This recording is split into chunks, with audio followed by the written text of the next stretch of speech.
Separation Saturday Eve. Everybody get excited. Also, Flaming Dragon Friday. It is Flaming Dragon Friday. The day of the dragon. There he is. Day de la Dragon. We made it out of the volcanoes to roam the world. That's exactly right. True Beautiful. story. Not a lot of people Beautiful, know that. glorious. Are you the last one? Are you the last one remaining? There's a couple. Don't wander where you don't need to wander. Last of a dying breed? Speaking about wandering where you don't need to wander, before we hop in here, I'm not talking about Wander Franco, but Travis Kelce, Taylor Swift. Which one's wondering where they don't need to? Travis Kelce. I think it's Taylor Swift. You don't want to mess with Travis Kelce. Like, no, you don't. Kels, why are we settling, dog? No, yeah, why are you settling? Travis Kelce's a real one. This isn't a Jonas brother. Like, no, but like, I mean, Taylor Swift, I know Travis Kelce's Swift. a real one, but why are you settling, Taylor dog? Swift's so overrated. Oh, yeah. Not attractive. Oh, I see Not what attractive. you're saying. Not I see what you're attractive. saying. Not attractive. Have you seen Travis's ex? Okay. Yeah. Now, I actually agree with y'all now. Yeah. No, I was thinking about the other way around. Like, Taylor Swift, you don't want Travis Music, Kelce. trash. Like, you're not attractive. I'm looking all the Swifties hero. out there. Look, yeah. She's used to dating actors and musicians and artists. Like, Travis She dated Kelce. that one dude from One Direction who like wears dresses and purses. Yeah, Harry Styles. Yeah, Harry that's it. Styles. This isn't a Travis Then you got Kelce's not a a T-Kels Jonas is out there brother. boogieing in the end zone, putting it on grown men. All right. I'm saying, Trav, let's really let's listen to the song, man. I just wonder, like Taylor Swift, she just makes the same song over and over again. Like, at least earlier in her career, it was like just about all 38 guys she dated, like her sophomore year of high school. She's like, I left Jeff and Jeff always left me too. And then it's she just changed the name. Then it'd be like, oh, it's Ron. Either like Not if you date Taylor Swift, either you get married or she writes a song about you. Yeah. You know what you're walking no one's gotten married yet. Yeah, you know what you're walking into, Travis. Yeah, good luck, doesn't work Travis. out. Good So luck. is this like a Kardashian effect? If this goes through? I hope. I don't this know. goes through- I don't know. I don't know if there's enough data. Let me put it in a on practical way. athletes. Let me put it in a practical way because I drafted Travis Kelce for the first time ever. If this goes through and becomes official, do I need to go ahead and put out a trade request? I would put out feelers. I'll never say yes. I'd put out feelers For just Travis to see what Kelce. you Really? can get. The doors he's broken down. I just can't let him go. Just to see I what can't let him go. Get. I'd feel it out. Look, Travis, Don't let Taylor Swift postpone win. this relationship until the end of the season Yeah. and then do whatever you need to. Yeah, I'd hit the transfer portal like now. The 49ers took care of the Giants last night, 30-12. Cowboys corner Trevon Diggs suffers a torn ACL. And we're going to break down the keys to victory for Separation Saturday's top matchups and take your phone calls. They've been crazy this week. I'm Jake Crane. It's Flaming Dragon Friday, and welcome to Crane & Company.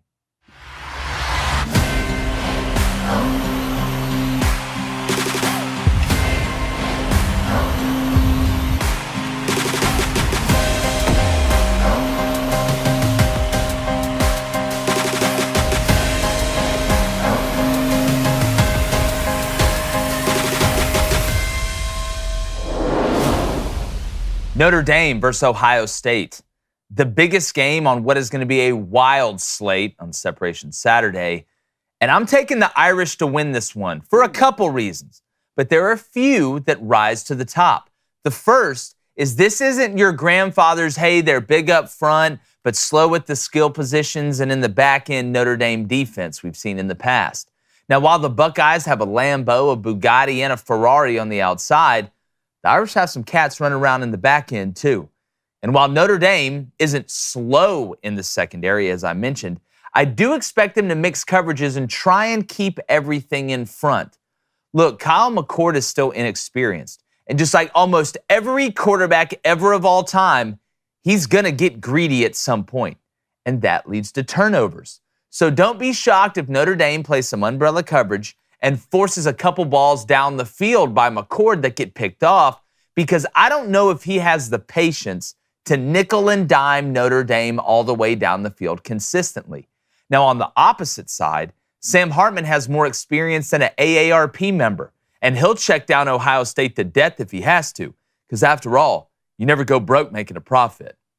The second reason is the new clock rule favors Notre Dame heavy in this game. They want to play more at the pace of a Michigan or Georgia. And since the clock runs after first downs outside of 2 minutes going into the first half or 2 minutes going into the end of the game, it's going to limit possessions. And Notre Dame's run game is what they truly hang their hat on. It's tough to get beat by Marvin Harrison Jr. and Igbuka when they aren't on the field. Now, lastly, I don't think Ohio State is going to be able to run the ball effectively against a Notre Dame front seven. That makes you one-dimensional. And when you're playing against a team led by Marcus Freeman, he will eat you alive when you get into predictable passing downs. So I do expect some unique pressures to try and confuse the green signal caller for Ohio State. Now, I'm riding with the Irish on Saturday, and I know they're a home dog, and luck's got nothing to do with it. I'm going to go and bring in my co-host, former Michigan quarterback David Cohn, and it's Friday, Yeah. so you know who's sitting to my right. This is flaming vodka! Cinema, give it a real. About here, Sensei. 1.5. 1.5. 1.5. 1.5. So if you're new to the show, we have to refer to him as Flaming Dragon, or as I refer to him, Flaming. We cannot use his government name. Don't use my Govy. And if you're calling in today, work with me. No, yeah, don't try Sway to manipulate. them. Don't Sway try to them. manipulate. Like I said, make sure you hit that subscribe button. Hit that like button too. The under will hit. If you're in the chat.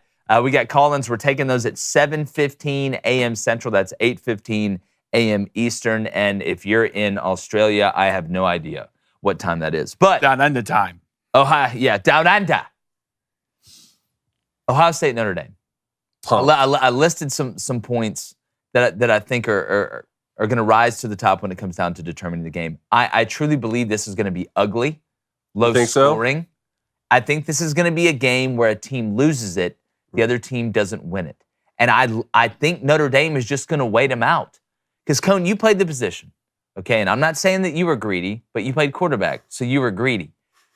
The experience with Sam Hartman, it's not just about playing in big games. It's understanding when to say when. And it's not even only with the check down. It's knowing when to throw the ball away. Mm-hmm. At some point, if Notre Dame plays this how I think they're going to play it, which is keeping everything in front and say, okay, Ohio State, we're going to try and shut down the run, play umbrella coverage, and make you go 10, 11, 12 plays down the field and not give up the home run. Mm-hmm. You want to hit a single? Hit a single. Hell, you want to hit a double? We'll let you hit a couple doubles. But when you do get down there, we're going to hold you to field goals. And I do think Kyle McCord at some point is going to want to hit that eject cord and launch that thing down the field and throw it right to a couple of those safeties, David. I'm looking for two things right here in this football game. The first one is how efficient will Notre Dame be on first downs when they're on offense, right? If we know they want to run the football, so if they're committed to the run on early downs, are the Buckeyes able to stop that? And Notre Dame finds themselves in 2nd and 10 or 3rd and 10, or if they decide to pitch backwards and get Sam Hartman on some play action in early downs, let's say those are incompletions and they find themselves in 2nd and 10 or 3rd and 10, what happens then? Does Sam Hartman turn the football over? We know he turned it over at Wake Forest a good bit, but he offset that by being able to throw a bunch of touchdowns and make plays and show the experience you're talking about. So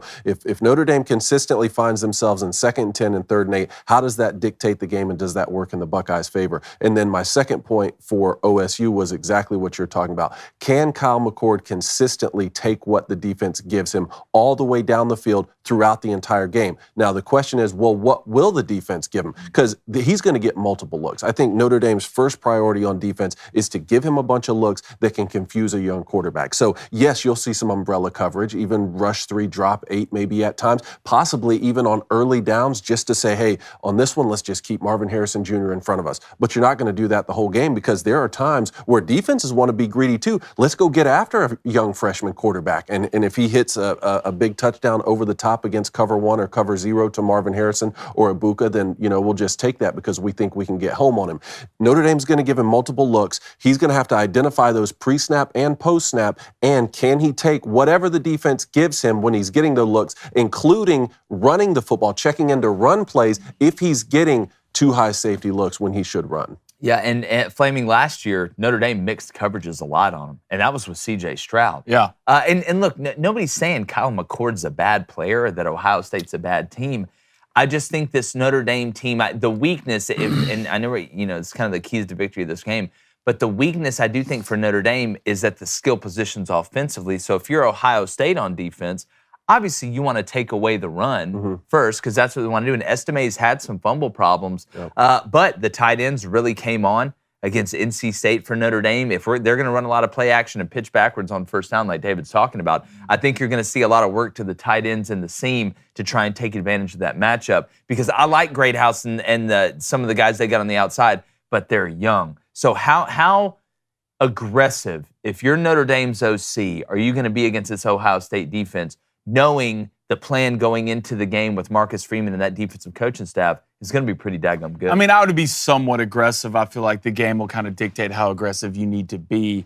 And it's good when you have a guy like Sam Hartman back to kind of read the room, just from the experience that he has. I really think Notre Dame wants to run the football. And one kind of thing I'm looking on both sides of the ball, especially on offense, is who has the most explosive plays. 20 yards plus plays down the field, because both these teams want to run the ball. Ohio State obviously has the better skill positions in Harrison Jr. I think Stover's a great piece at tight end. He's going to get a lot of work in this game. But if you're Ohio State, there's no time to keep the training wheels on your QB in this game. All right? The kid's the starter. You named him the starter. It's time to let him go, because I think you're going to have to put some points up and you're going to have to push the ball down the field a little bit. I'm not saying getting greedy, but you can somewhat get greedy when you have Marvin Harrison Jr. down the field. Anytime he is lined up one-on-one, I am throwing him the football. The best OCs do what? Get their best players the ball. I think both want to establish the line of scrimmage early. I think Notre Dame's going to win that battle. I think Notre Dame's going to win that battle throughout the game. And I think Notre Dame will have better second half adjustments than Ohio State will. Because I remember, go back to that Michigan game. All right, if Ohio State starts getting pushed around up front, they will check to zero. All right, and if they do that, Sam Hartman will have a field day against Ohio State. Yeah, well, again, Notre Dame, I'm going to tell you, I can go ahead and tell you how it's going to be early.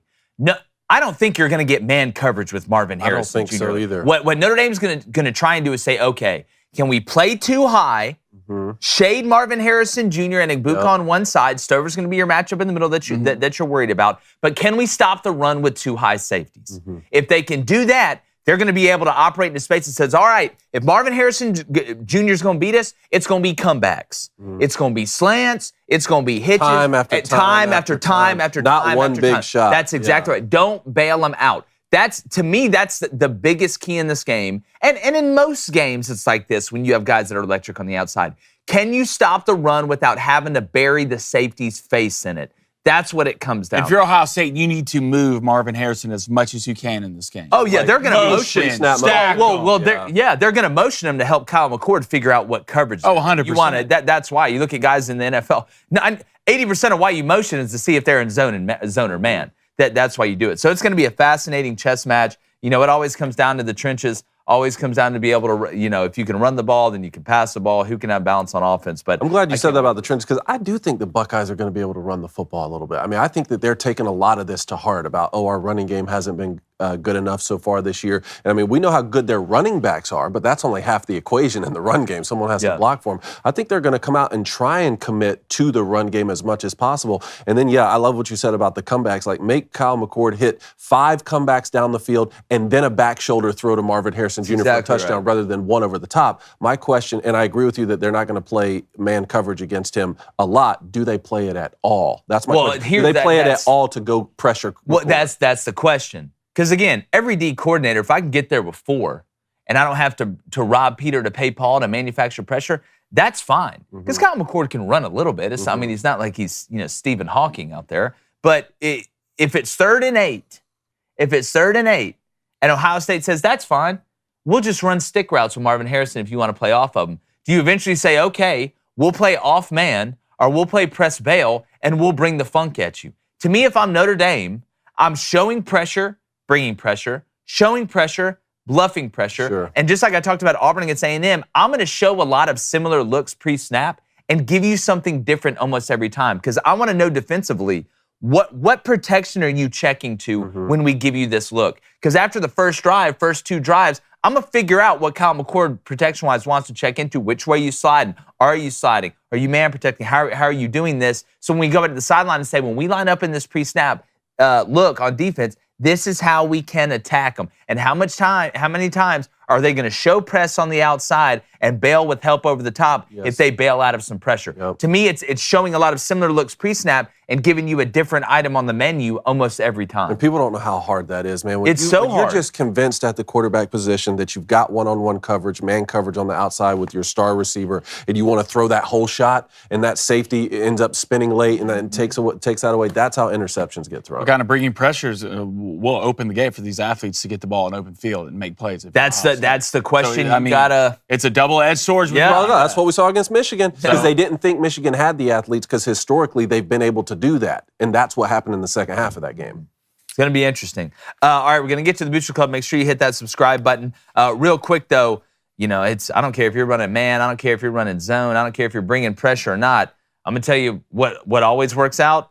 Good Ranchers. That's a fact. All right? Yeah. It's tailgating season. All right, and there's no better way to celebrate Separation Saturday or just a great Thursday, Friday, Saturday, Sunday. We got football all the time. Monday as well. We're going to get into action and Fun Belt action here later. And with Good Ranchers, you can take one big worry off your plate, and that's having quality, 100% American-sourced meat delivered right to your door because you care about what your family eats, and so does Good Ranchers. Yep. That's why they spent years building relationships with local farms to source the best.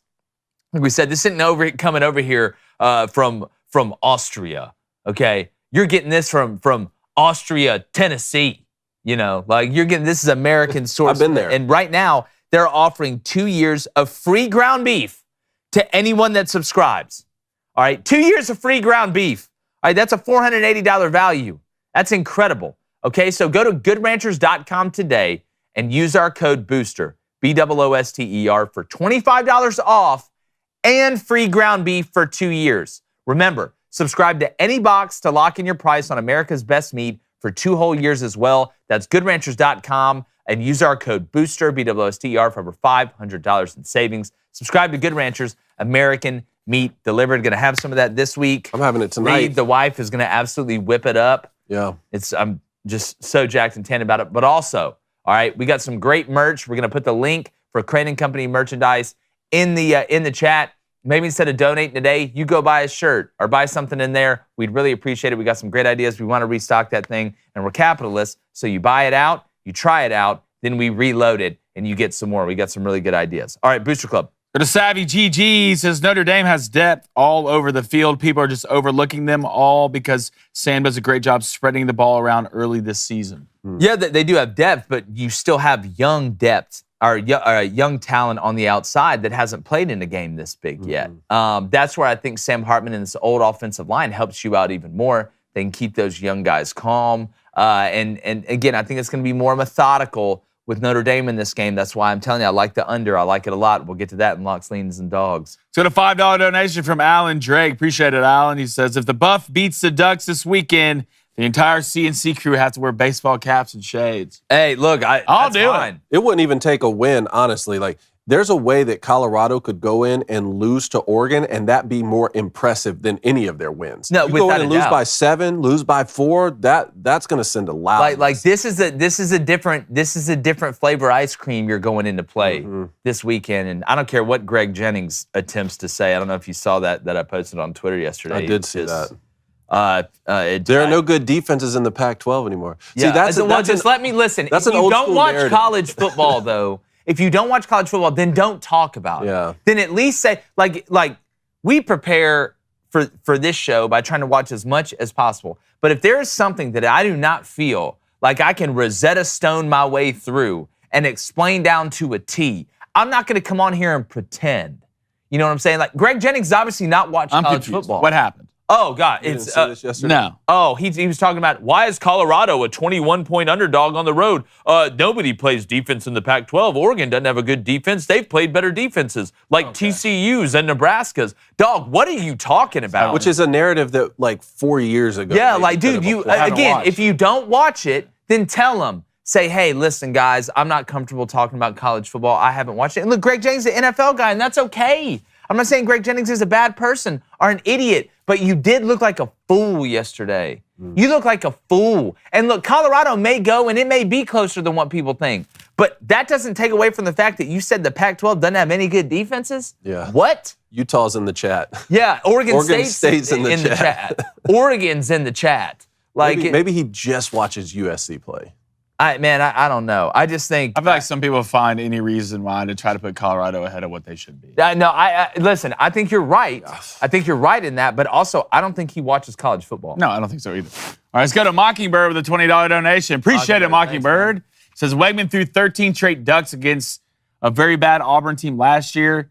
In what way has he improved as a player? What's the biggest obstacle for the freshman QB to make that leap? Well, look, I mean, again, I watched Quinn Ewers throw some ducks last year. That's what happens with young quarterbacks. I mean, you look at the way Connor Wegman's spinning it this year, and he had some throws last year that I thought were really high quality. Connor's improved, I think, in every aspect. I mean, he's turned the ball over a couple times. One time was because the receiver fell down against Miami. But if you watch, he was making throws that kept him in that game. He's also got enough wiggle to keep you honest in being able to do the scramble drill. He can extend the play inside the pocket. He can extend the play outside the pocket. And he knows what he's looking at. If you watch Connor Wegman, you can tell when a quarterback knows what they're looking at, going through their reads. I think he's improved in almost every aspect. And throwing ducks, I mean, look, you can throw a duck and it's still a touchdown. You can throw a spiral. Go watch Dan Marino's college film. Matt Leinart used to joke. Matt Leinart used to say, I don't think I've ever thrown a tight spiral in my life, and he won a Heisman. Yeah. So. I mean, it's the truth. All right, let's go to Ryan Gade with a $5 donation. Here we go. He says, since Flaming Dragon didn't read my dono yesterday, I'll try again. Get him, Ryan. I'm sorry, Mr. Perfect. He says, I'm loving this smack talk, and I'm going to get on it. He says, Pitt fans drink Bud Light. By the way, Pitt fans, I'm telling you, you lose in North Carolina this weekend, I may start reading receipts on this, or early on the Pitt prediction. When I predicted Pitt to go 3-9 or 4-8 or whatever, I caught more hell for that than picking South Carolina to go 5-7. Picking Florida to struggle, whatever. It is amazing the Pitt fans that came out of the Woodward. But don't worry, I ain't forget you. Good. All right, you're not special. You're just next. That means they're listening. Texas said real quickly, do people in Australia live in the future? For sure. Gotta be, Nice. right? 18 hours ahead of us or something. Yeah, must be nice. Let's go to Sean McPhee with a $10 donation. Appreciate it, Sean. Son. Says, David, it was awesome running into you last month at the Mission Cigar Lounge. Oh, yeah. Says, what do my Denver Broncos need to do to turn things around? Starting to lose hope, unfortunately. Guys, Mission Cigars, that's the place that we're going to do a show from one day. Ooh, I It's like live that. stream. Mission Cigars, I accept Mission this Cigars, mission. dude. It's been a mission cool. my whole life. Yeah, just like Chase Mills. We'll get to the Broncos and a couple other teams when we get to this Thursday night recap. But we're going to get back to the Booster Club here in a second. Make sure you hit that subscribe button if you haven't already. Hit that like button as well if you're following us on Twitter or X or whatever. Make sure that you're following us and at Crane Company. Excited to see that bad boy grow. But I do want to go ahead and hop into Keys to Victory. Remember, we do have calls. We're taking those live at 8:15 a.m. Eastern, 7:15 a.m. Central at 1-855-236-3228. Speaking about Good Ranchers, that number's seared in my mind. Yeah, it is. Seared in there. You want to get to some keys to victory? Let's get to Keys to the Streets. How about Wisconsin at Purdue? Good Fun Friday night matchup that we slate have tonight. Yeah, good Friday Let's start night with some slate games tonight. that we have tonight. You know, I've been very underwhelmed by Wisconsin. They're a team that I was really excited about, that I still think is going to win the Big Ten West. But it's the combination of Phil Longo, the OC, coming over from North Carolina, adding Tanner Mordecai, the Siberian cave trolls they have up front, Braylon Allen and Lucy in the backfield, and some guys at wideout I was excited about. It just hasn't clicked yet. No. At some point, I'm hoping it does. Now, look, Tanner Mordecai, I mean, he's thrown 6 what I call purity balls, big-time throws, however you want to grade it, and he only has 2 touchdowns off of them. He's got to start getting a little bit of help. I've been underwhelmed with the offensive line for Wisconsin, to be honest with you, but defensively is where I've been shocked the most. That's where I've been shocked the most. Watching them play Georgia Southern looked like a better team. Oh, yeah. If Georgia Southern's quarterback didn't throw more picks 5 than us at the interceptions end and of a the fumble. show, I mean, throwing it right to guys. They were bad interceptions, Bad. too. Really bad. As bad as I've interceptions. seen. Then Wisconsin would have lost that game. Yeah. It shocks me that Wisconsin is not better overall, but it's athletically they don't look great. I'm watching Braylon Allen. He's a good back and he's a truck, but man, I feel like he's a little bit too heavy. Yeah, I agree with a lot of what you're saying. It shouldn't be surprising that a team's not clicking yet when you have a first-year head coach, a first-year OC, and you're relying on the transfer portal to answer the quarterback position. Part of, I think, why you and I had higher expectations for Wisconsin is because of the schedule, too. Yeah. So, kind of like similar to what we said about Oklahoma, you could have a 10-win team that's not a great football team this year. So, as underwhelmed as I am with Wisconsin, I've been even more underwhelmed with Purdue. So this game's at Purdue. So how do you guys think? Well, my key for Wisconsin is you have to almost have a reset going in now that it's conference play. It's a new season. We hear this all the time in college basketball. Oh, well, non-conference, you may have done great, you may have not done great, but hey, it's the conference season. It's a new season. Heck, getting into the conference basketball tournaments is a new season. We see that. They need to reset, and they need to go in there with confidence because I do think they have the pieces. I'm watching the guys run around on defense. Are they the most athletic defense in the world? No, Wisconsin's never the most athletic defense in the world. But they need to reset and go in that game fresh and go in there confident. If you're Purdue with Ryan Walters, I love the hire when they made it. I think he's going to be fine in time. But it just seems to me that when I've watched Purdue and I've watched Hudson Card, who came over from Texas, they struggle tackling in open space. But that's why this matchup against Wisconsin almost helps them out a little bit. Wisconsin doesn't have a lot of guys that are going to go out there and juke two dudes and go for 70 and a touchdown. So if Purdue can tackle better, I think they can stay in this game a while. They're a 6-point underdog, 5.5-point underdog, whatever it is. But tackling in space for Purdue, getting Wisconsin into 3rd and 5 or longer. I know you say, oh, that's obvious. You definitely want to get them in 3rd and 5 or longer. But Wisconsin struggles to create explosive plays. And if you tackle in space, you limit explosive plays, and you're going to make Wisconsin have to earn everything that they get. Dragon, Wisconsin, -6. Cover. You think so? They've won the last 10 times head-to-head and covered the last 7 out of 10 times. Wow. I think Wisconsin's going to be able to establish the line of scrimmage. Purdue's not a great football team right now. Barely beat Virginia Tech, lost to Fresno. I believe they lost last week as well. Coughed the ball up 4 times against Syracuse. Yeah. Syracuse Hudson looks fine, but Braylon Allen, the guy that has to start get going. Yep. Like, that's your guy, that's your horse. Get behind him. He'll make your life a whole hell lot easier. Give me Wisconsin to cover. But I'm watching that offensive line get pushed around by Georgia Southern. Braylon Allen's having, and I still think it looks too heavy, he's having to break 2 tackles in the backfield to get 6 yards. If there's ever a team to fix it against, it's Purdue. Yeah. All right, a fun one here with Boise State at San Diego State with Coach Brady Hoke out there out west. Look, Boise State's beat up. San Diego State's getting healthier. I'm telling you right now, I love this as an underdog special. I'm going to take San Diego. I'm going to buy it up. Now, I'm going to take San Diego State plus 4.5. Really? At plus money. I don't think you'd be crazy to sprinkle it on the money line. Maiden hadn't thrown the ball very well, but when you look at San Diego, Boise State trying to turn Green, their quarterback Taylor Green, into a pocket bet, similar to what we tried to see Alabama do with Jalen Monroe, and it's just not working. Defensively, Boise State isn't what they typically have been. I think San Diego State's going to be able to run the ball. That's who they are. Maiden at some point is going to have a decent game through the air. He doesn't have to be great through the air, but the key for San Diego State is being able to be effective on play action. That's what this game's going to come down to. Because I know what Avalos is going to do, Boise State's head coach, what he's telling them. We stop the run, we stop the fun. You have got to be able, if you're San Diego State, to run it just well enough to throw the play action. I think this game is going to come down to play action and which quarterback has more success on the ground. Both can run. That's what Green's best at, in my opinion, from Boise State. And Maiden, you look at him, and he's kind of built like Tony Gwynn, but then you watch him run. It's like, this dude's pretty effective. No doubt. You got any thoughts on this one? You said you bought it down to 4.5. I think I'm going to take the under in this game. I don't think that's to crazy. be honest. Both these offenses, I think both these defenses are pretty good. I think San Diego's defense. I mean, you go down against UCLA and another ranked team, and Oregon State, and Boise State. You just got beat up by Washington, especially in the second half of that game. But you go against UCF, you give up 18 points. So I think Boise State's defense is going to be fine. But give me Boise State and the cover and the under. All right, one we haven't talked about so much because there's a lot of huge games, but this is a fun one. UCLA at Utah. Yeah, you're hearing Cam Rising's going to play. At least looking at Vegas, that number keeps going up and up and up. That does it for a reason. The same reason it kept going down and down and down against Florida when you found out Cam Rising wasn't going to play. Here, my key to victory for UCLA is how does Dante Moore handle going on the road at Rice Eccles in a crazy environment that you have the elevation going nuts. I think he's an NFL player. I think he's going to. I think you talk about a guy replacing DTR that Chip Kelly. I could tell watching Chip Kelly's press conference how excited he is about this kid.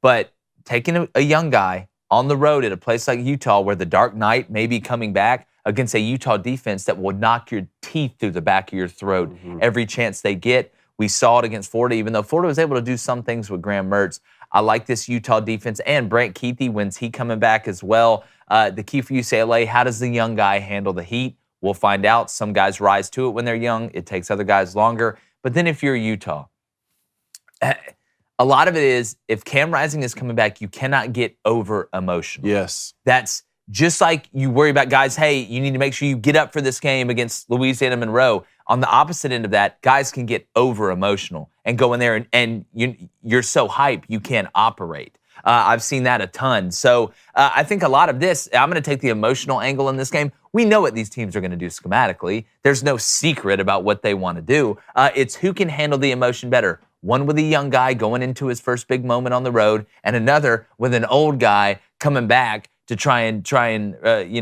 bring a championship to the city again. You got a bet you like in this one? Utah cover. UCLA is a good team, young quarterback. I think the defense for UCLA has looked pretty good this year. Average up Any rust if Cam Rising comes back at first? No. Okay. I believe in the Dark Knight. Too experienced. Kyle Whittingham and how those guys were. How much do they try and protect him running? A lot. Like how much? What do you? I mean, but like at some point, like when we interviewed Sam Pittman during SEC Media Days, we asked him about this with KJ Jefferson. He's like, at some point, like 3rd and 1 and 4th and 1, my horse has to. Well, have the I think ball. it's different than running and sneaking, right? I mean, 3rd and 1, 4th and 1, we're sneaking. No, I'm talking about like not even 3rd and 1 and 4th and 1, but hey, it's 3rd and 6. All right, nobody's open. I can take off and got to make one guy miss to be able to get the first down. Am I taking off or I'm throwing the ball away? Maybe that's why we haven't seen him play yet, because they know, like Coach Whittingham knows, hey, for him to be as good as he usually is and play his game, he's not ready for that last bit. He could play 95% of it and throw from the pocket, but we can't run quarterback sneak or Q draw or maybe stuff like because that. he's so effective running the ball. I know. All right, let's go to BYU at Kansas. BYU after last week, big win over Arkansas, going on the road. Yeah, it's Kansas and Coach Leipold. I don't know, outside of Bobby Petrino and maybe one or two other guys, who manipulates safeties better than this Kansas offense and Jalen Daniels. I think this game is going to come down to how BYU safeties play. That's the key to victory for me, because if you watch what Kansas does offensively, they're always putting the safety in conflict. And Jalen Daniels has the ability to run at any point in time. Now, he's a guy who needs to stay healthy for Kansas, but it seems that Kansas really knows who they are. And it'd be easy for me to sit here and say, all right, Kansas's defense, that's the key to victory. Just like always with Kansas, if the defense shows up, they're going to have a chance to win. And then BYU, how do you handle prosperity? You went on the road and you got down early to Arkansas 14-0. Cannot happen again. You cannot go down 14-0 at Kansas. You just can't get in that mode of having to try and come back all the time on the road, because this is a humongous game for Kansas as well. When you look at it at the end of the day, I mean, it's a conference game. It's them trying to take that next step, making bowl games a regular thing with a team that can do it. So how well do BYU safeties play? And then for Kansas, again, my key to victory, like I said, it's easy. It's how well does your defense show up against Keaton Slovis? That's the question. There you go. All right, last one here. Texas at Baylor. Your thoughts here? I mean, if you're Texas, you didn't play great against Wyoming last week. Wyoming has a way of doing that with kind of the way they play. I don't. If I'm Steve Sarkisian going into this game, Baylor does worry me, because they have to have some sort of momentum. Like Dave Aranda, I mean, if they get beat down in this one, you're going to start having some people ask some questions about Dave Aranda. My key is if you're Texas, you got to continue to keep Quinn upright. Like, and their offensive line's done a great job of that. But Baylor's going to bring some exotic pressures. Like, they're going to throw a Dr. Seuss book at you on defense. So how well does this offensive line continue to communicate? Because if they keep Quinn upright and you're able to run the ball decent, they'll win this game by double digits. Baylor struggles offense. I think Texas defense is going to get after Baylor. And if you're Baylor, I think you're going to try and screen them to death. Dragon, you think we see the Baylor that really gave Utah a strong fight? No, I do not. I do not think Texas, especially after the way they played against Wyoming last week, I think they come out. I think Texas is a lot better football team right now. If you've watched Baylor kind of this year, is Blake Shapen going to be out there? Is going to be the Roberson kid? Their offense struggles. I think Quinn's going to have a big day. Give me Texas and the cover. Easy money. Easy money, you say? Easy money. Yeah. Tell the people about our Saturday special with David Pollock. Yes. We're actually going to drop this tonight. It's our own version of Game Day. And while we not go get one of the best in the business, David Pollock, so make sure you check that out. We're picking all the big games. We're analyzing all the other games. And it's a whole hell of a lot of fun. I mean, if you like the show, you're going to love this. DP's incredible, man. A guy we have a ton of respect for, a real genuine person as well. And if you love football and you want to wake up Saturday morning and watch a college football game day style show, I guarantee you, go and check that out. But check it out tonight. Then you can watch all of them. All right, you want to get to the chat? Let's get to the chat real quick. All right, let's go to, I'm going to roll through these donations because I refuse to get yelled at. in the morning about not reading donations. All right, because they'll disappear if I don't read them. Let's go to Peyton Radliff for the $5 donation. Good morning. Good morning to you, sir. So what are your thoughts on the Mike Babcock situation? Terrible time right before training camp starts. I don't know who Mike Babcock is. I'm going to look into it, and then we're going to revisit the question. Why does I feel like this is Hockey? I was about to say, I feel like Okay, this good. is gonna- So we're going to talk about this probably in a couple months. no, it And won't. It's Canada's It coach, is. isn't it? And then we'll get back to it. Jacob Landahl with a $5 donation. Hey, boys, it's Beasties from All Access yesterday. Yeah. I know I said I couldn't call in today, but I tested positive for strep yesterday, so today is the day. He's still calling in. That's sounds like, wow. Guess with what? strep. So hashtag. I'm positive you're a dog. He's an absolute champion. Let's go to ID Broncos fan, $5 donation. My son Tanner Comp soccer team PSL is off to an 0-2 start. Figure it out. Rematch tomorrow against the Vipers. What a name. That disrespected us last time. Motivation needed. Thanks. All right, play the music. You're playing the Vipers? The Vipers. What's his son's name? His son's name Tanner, my Govey. Play the music. My gubby. All right, huddle up. 0-2. Glad we wasted all that time prepping. Glad we're bringing all these Capri Suns and orange slices to the game. How about you guys figure it out? I don't care how old you are. This is America, okay? We don't understand losing. Back-to-back World War champs. Your fathers dropped into Normandy. Their fathers threw tea off the harbor in Boston and ended up beating a country with a 13-colony lead. And we're over here worried about the Vipers? The Vipers? The Vipers? The Vipers? What a soft snake. If it was a black mamba, I'd understand. Anaconda, let's get together and figure it out. But guess what? There's still time. There's still time. You guys need to come together as a team because I believe in you, Tanner. We all believe in you. Here at Crane & Company, we believe in winning. Winners write the history books. So the Vipers, wipe them out. Love it. Well Great done. job. I feel like they're going to figure it out. Well All right, done. couple donos real quick. Cole Frink with a $7 donation. Taylor Swift, LeBron are mid. Allen Jackson, MJ are the GOATs. I agree with that. There we go. NHL preseason starts tomorrow. Let's go wild. Yeah, I'm so excited about it. Yeah, it's going to be great. Let's get wild. Let's go to Binks with Jinx. What's up, Binksy? $5 donation. This Pitt fan knows the Panthers are sub-mid. UNC -8. Just because I'm a Pitt fan doesn't mean I'm not chasing that a paper. Yeah, ooh, you must know love Chase it. Mills. Wow. The paper chaser. Paper Chase chaser. Mills. I love it. Binks, what's up? All right, let's go to speaking of is Chase Mills with a $5 donation. You know what doing we it your do whole here. life. I've been doing my whole life. Morning, boys. Thank you for the shout out to my guy Jake.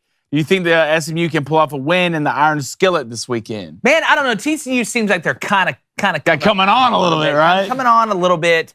Look, I like Preston Stone. First off, I mean, that's an incredible name. You're either playing quarterback or hitting a baseball really far. Look at Medusa in the eyes. Yeah, look at Medusa in the eyes, and now she turns into stone. Yeah. I think it's going to be high scoring, right? We've seen SMU be able to be high flying. As far as it comes to winning, I don't know. I don't love the 6.5 point spread. I hate any spread that's 6.5. I don't think you'd be crazy to buy that thing up to plus 7.5 and take SMU, or just take the over. Because even though TCU's defense is coming around, I still don't trust in them, and SMU does have more weapons than Ukraine right now. So, and that's with Rashee Rice gone. So Chase Mills, what a great name. The Iron Skillet, such a great rivalry game. It really is. God, And it also makes me hungry. It also makes me I want know. breakfast. Breakfast. Yeah, but so we got Iron Skillet, okay?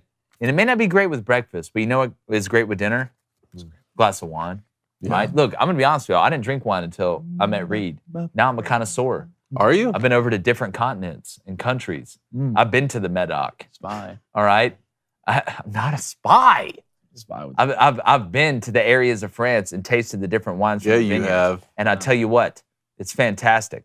But how do you find the type of wine that you love when there's hundreds of different wines to choose from? Flaming Dragon.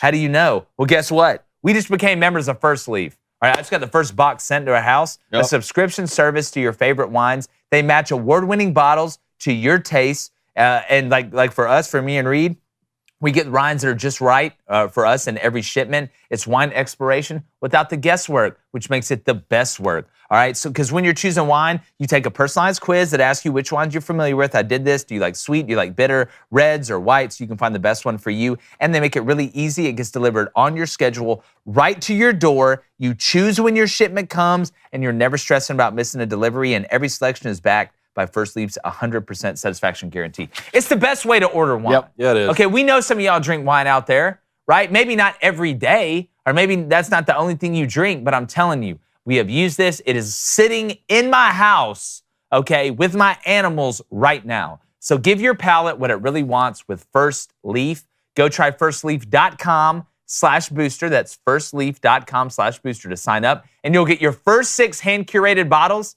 for just $44.95.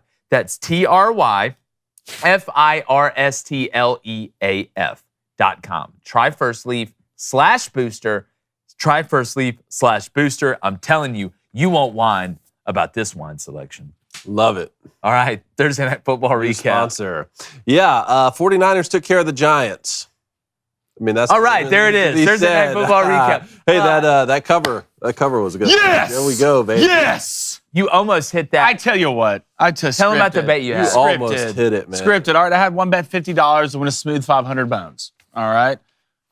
Bones? 49ers first drive field goal. Now, was that because I was watching this and I was wondering, did that mean field goal attempt or did they have to make it? Didn't have to make it. Okay, which they did make it. They made it. It doesn't matter. It's the attempt. So you right? had it's a field first goal drive, attempt, first drive Niners for the field goal. 49ers. All right, and Giants punt on the first drive. God, I thought when they hit that field goal, I thought because I didn't know if you officially. I thought that was the hardest I thought part. it was going to hit. I thought the hardest part was that the field should have goal. been the hardest part. The Giants will punt. Hold Joey Bosa on a third down, and we get beat inside. That one safety, he's like Troy Polamalu's cousin, didn't get there in time. It was like third safety. And he's really good. And he's really good. Then they hold Bosa. I knew after that. Then Danny breaks out to the right and finds his running back down the field, and that ball doesn't get tipped. Hey, at least I got killed. And the 49ers. Yeah, I had the Giants TTP under 6. What was it? There you go. Yeah, I never had to worry about it. I had Devo in Never fantasy. worried about it. A great day yesterday. Yeah, look, again, the Giants, we know without Saquon, they didn't look as inept. Like, that was a game for a long time. That was a game for a while. But at the end of the day, I mean, Brock Purdy, just super duper efficient. I think he looked great yesterday. Well, look, He put doesn't. a lot of balls in harm's way. He did, but again, with Brock Purdy, you come out unscathed. You throw your 2 touchdown passes. We know how good Christian McCaffrey is and the weapons are around him. Yeah, I thought he took some chances, maybe that he wants back, but it's another win for Brock Purdy. When I'm watching the Niners, like I just compare them to the best teams in the league, the Eagles and the Chiefs. And there's a couple things like I know they're trying to say Christian McCaffrey, but Christian McCaffrey did not play a lot in this game. I thought the backup was in a lot. Brock Purdy put the ball in a lot of harm's way. Luckily, he had receivers to make plays for him. I saw George Kittle knock down a couple balls that have been interceptions. Yeah. But if anything with the Giants, like you got to learn how to get off the field on third down. At one point, the 49ers were 8 for 14 on third down. Yes. You're not going to win a lot of games with that happening. You're lucky the score's not worse because I thought Daniel Jones came out and looked really nice. Well, that switch is flipped. Yeah, well, I thought the Coach Table had a great plan. He was getting the ball out quick. Gallman looked nice early, and then sooner or later, Joey Bosa starts coming, and that D-line starts touching you a little bit. Well, it's gravity. That's gravity with the Niners. But They're a better team. I do think with Giants, with Saquon back, can be a team that you never know. You never know because I think their defense is good enough. I think if they get healthy, they're good enough on defense to hang around the best team. Well, I feel a whole hell of a lot better about the Giants right now than I do the Bengals. I know, so there's no way the Bengals go. Yeah, again, that's interesting. I don't know. The Giants just started off so bad. I mean, you're having to come from behind in the second half against the Cardinals. But yeah, I mean, look, the Bengals are as bad as it gets right now. But they started that way last year and figured it out. So I don't know. Maybe this is just something the Bengals do, which is still unacceptable. Which is still unacceptable. On the Brock Purdy thing, obviously Brock Purdy's benefiting from playing with the most elite level talent on offense in the game. I mean, you swap him with Bryce Young and put him on the Panthers, Brock Purdy would be struggling a lot more. And you saw him got out of a lot of trouble with the plays you're talking about with Kittle knocking. Debo made a couple plays too to help him. But despite all that, I like his confidence in the pocket. I like the way that he's saying, look, I'm gonna go out here and I'm gonna play my game. And these are the sorts of games that you can get away with that. You're talking about in the playoffs, NFC Championship, if you're going against the Eagles and the Cowboys and those sorts of teams, like he needs some refining, but what better coach would you want to play for if you're trying to get refined at the quarterback position than Kyle Shanahan? I do think Kyle sometimes gets too cute. You think he gets too cute? So like you have sooner. Like I wish Kyle would fall in love with running the ball a little bit more. Really? I really do. Yeah, in certain moments in that game. They ran some really cool same side trap counters yesterday. But like there's the amount of times like I saw just a second and 4, a 3rd and 2 with the backs you have. Like even Juszczyk. Like Juszczyk's probably one of the smartest guys and hardest runners in the NFL. Like, I wish he would just stop being as cute sometimes and really feed it to your best player, which is Christian McCaffrey. Yeah, but again, it is a marathon, not a sprint. We've seen McCaffrey get hurt. I mean, how much in a game like this, where you feel like you're in control of the game, I don't want to give Christian 25 carries in this game. Even if it's the backup. Even if it's a backup in, it's not a matter of who's carrying them, just running the ball. Yeah. Okay. Ronnie Bell had a big time touchdown. I tell you what, that game flipped when Ronnie Bell made that play on special teams, and then Joey Bosa got that sack. That's how you see guys start. Like, seventh round pick too. The 49ers are making late round picks that are really affecting their franchise. John Lynch just looks like a football guy. Every time they look up there, I'm like, that's what it looks like. I'm just want to see like John Lynch and Kevin Costner up there, just like hand in hand. Yeah. All right, a couple other things in the NFL. Cowboys cornerback Trevon Diggs. What? Practice. Like, man, I hate that. Yeah, it's terrible. He's so good, man. How much is that going to affect their defense? Because a lot. Their defense is a lot. That's one of the better defenses in the league. Cowboys there's a couple. Yeah, there's a couple guys that you treat like COVID. You stay away from it, and that's one of them. It's just I love watching him play. I know he kind of takes too many chances sometimes, but I'd rather have to say whoa and go on a player. And man, he's you talk about a guy that's long, strong out there at corner. I just hate it for him. I hate it for the Cowboys as much as I give Dak grief. I don't hate the Cowboys. Mm-hmm. Like, I know people say, oh, you either love the Cowboys. Like, I hate the Yankees. I'll tell you that straight up. Yeah, I hate the Yankees. I don't hate the Cowboys. I don't root against the Cowboys. I don't believe in Dak, but I think two things can be true at once. Mm. But we love your jacket over there. Yeah, you know what? That was just also there's a question about the Broncos. The Broncos. Let's talk about the Broncos. They are literally Dr. Jekyll and Mr. Hyde. Mm-hmm. They come out in the first half and you're like, pfft. Sean Payton figured it out. I'm watching Russell Wilson make plays down the field, make plays down the field, make plays down the field. They look like they have a flow on offense. The defense is flying around. Then they come out in the second half. And it's not because I don't think Sean Payton knows how to make adjustments. I've watched him make more adjustments than an insurance agent. But it just seems to me that there is some disconnect going from the first half to the second half. And you better fix it. You better fix it quick. The Commanders coming back and winning that game was unacceptable. Mm-hmm. Unacceptable with the way it was going down. I mean, Mims went nuts. I mean, the kid from Oklahoma Marvin Mims just went nuts that first half. You're up 21-3. You're at home. You got to step on the throat. I mean, it's taking no prisoners. We're killing them all.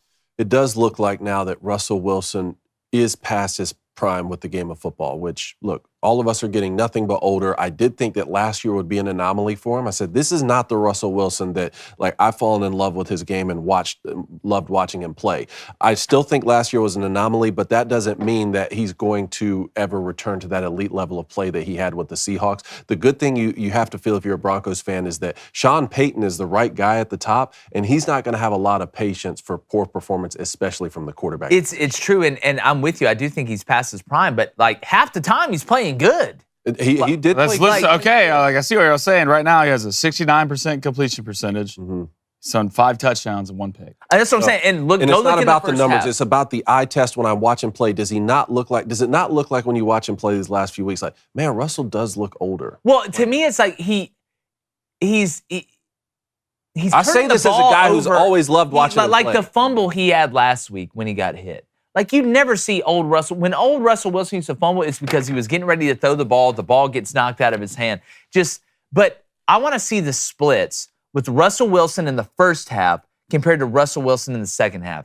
I guarantee you it's probably really drastic, at least from what I've seen the past couple of weeks, because they have looked, it's Harvey Dent. Normal face, turnover, melted face. I guess here's what I'm thinking. You brought Sean Payton in, right? Gave up a lot to get him. You got your coach.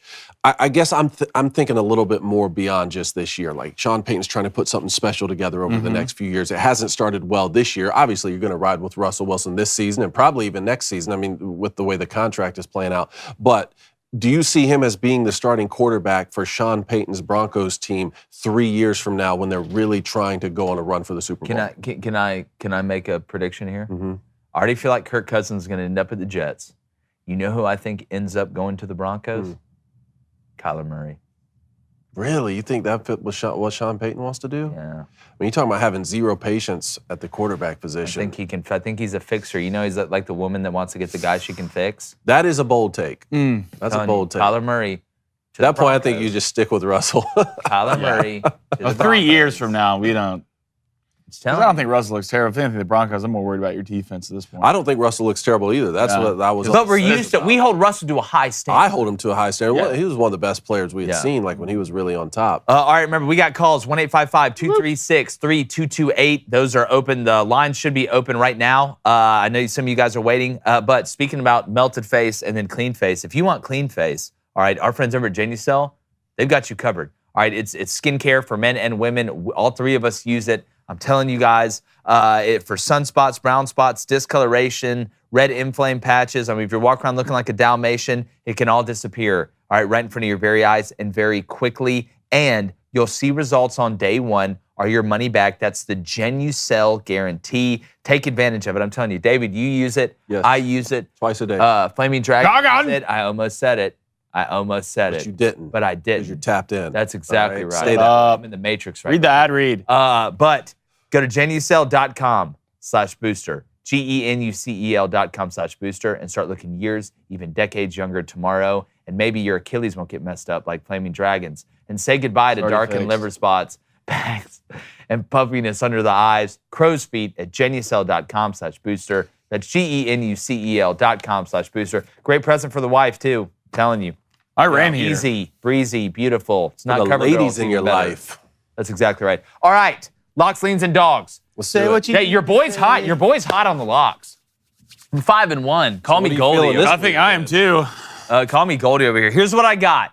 All right, I got Arkansas LSU under 55.5. Now I got the sharp on this at 56.5, which I'm using as one of my bets for Saturday that you'll see tweeted out at @JCrane_. That's at -110. Then Oregon, I'm riding it. Quack, quack, quack, quack. Wow. It's a Gordon Bombay situation. Give me Oregon -21. I got that -19.5 on the sharp too. So I'm really playing two of my sharps with the adjusted spread numbers from Vegas because I wasn't going to throw sharps up there because that's lame. And if you took the Oregon future before Colorado played Colorado State, it was 14.5. Stealing. So on the Arkansas LSU, your thought process here, Arkansas is that Arkansas won't just score. won't score. No. Okay. No.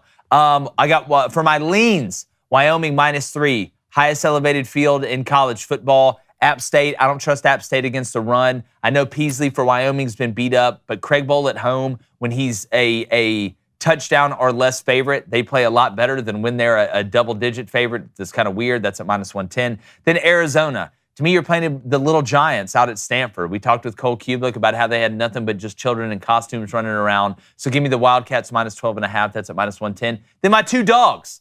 All right, Notre Dame +130. No names. +130 straight up. And then Vanderbilt. And Plus 390. Our dogs are the same, Banya? Y'all have the same What? dog. Vanderbilt at +390. Get out of my head. Don't believe it. Kentucky, love their fried chicken, but don't love the way the offensive line is playing. Wow. Neither. I love it. All right, you do yours. All right, hold my hand and walk with me, baby. Give me A&M -8.5. Easy money.